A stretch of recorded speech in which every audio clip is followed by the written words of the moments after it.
Now that you've walked in her footsteps, let me tell you the final tale of Magna Stra. When General Tarsis fell, those closest to her went into mourning. Each carried grief in their own way. For Magna, the loss of her friend and leader turned to rage. She couldn't rest while a single Urgoth lived. They were already broken by the sword of Fulminus, terrified, fleeing to the dark corners of the world. But hard on their heels, Strahl came, hunting them one by one. This sounds like the other story you told me. Listen to enough tales of Magna Strahl and a pattern emerges. When at last her scouts found no more enemies, she returned to the Fortress of Dawn. There she found the doors sealed. The Legionnaires were preparing to leave it forever.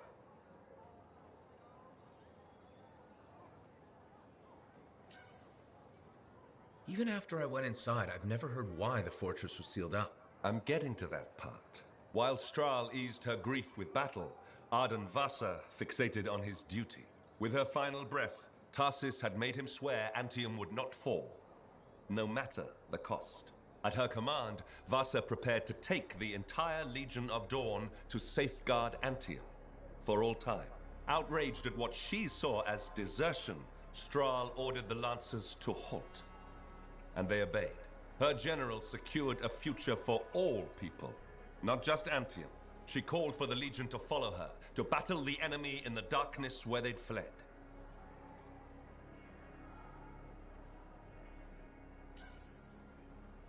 So which one had the right idea? Well, if you ask a sentinel, Arden Vasa. Ask a paladin, it's Strahl. A freelancer usually says neither. Strahl was admired, some might say revered, by many, and they gladly joined her cause. Vasa called them traitors.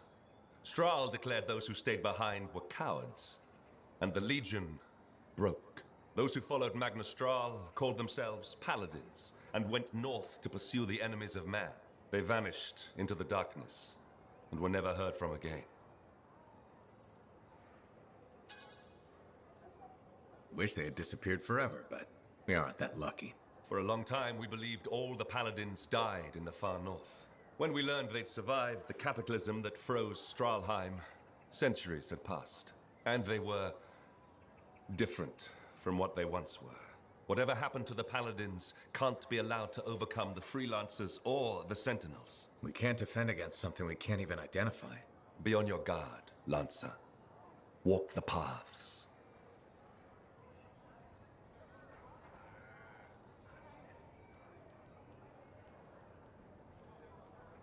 Before the Battle of ANTHEM Pass, the Legion's test of resolve had a different basis.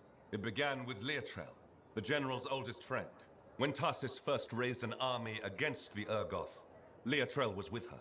The Arcanists were hidden from them. They hadn't yet found Arden Vasa. No lancers, no javelins, no weapons, no fortress. Not even a good hiding place. Nothing but the vision of Helena Tarsis and Leotrel's unbreakable will.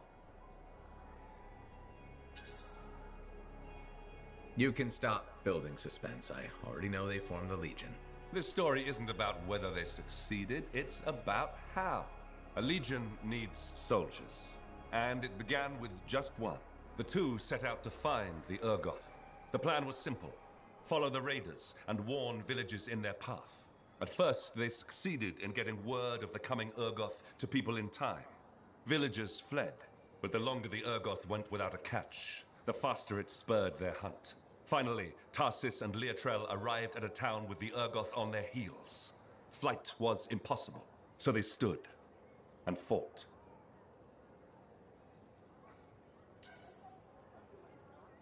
Fighting Urgoth without a javelin? By themselves? That took guts. Tarsis hoped to slow the Urgoth enough that some villagers could escape. The two of them, alone, armed with simple weapons, were little more than an annoyance to the enemy. But they fought. Despite greater numbers, strength, and weapons, the Urgoth could not subdue them. Finally, with Tarsis wounded and Leotrel at the point of exhaustion, the two prepared for the end. But the villagers rallied. With tools and improvised weapons, they joined the battle and routed the enemy. Many innocents were taken that night, but not all of them. Because people fought the inevitable. And the rest is a tale for another time.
You want to eradicate? Then first you intimidate.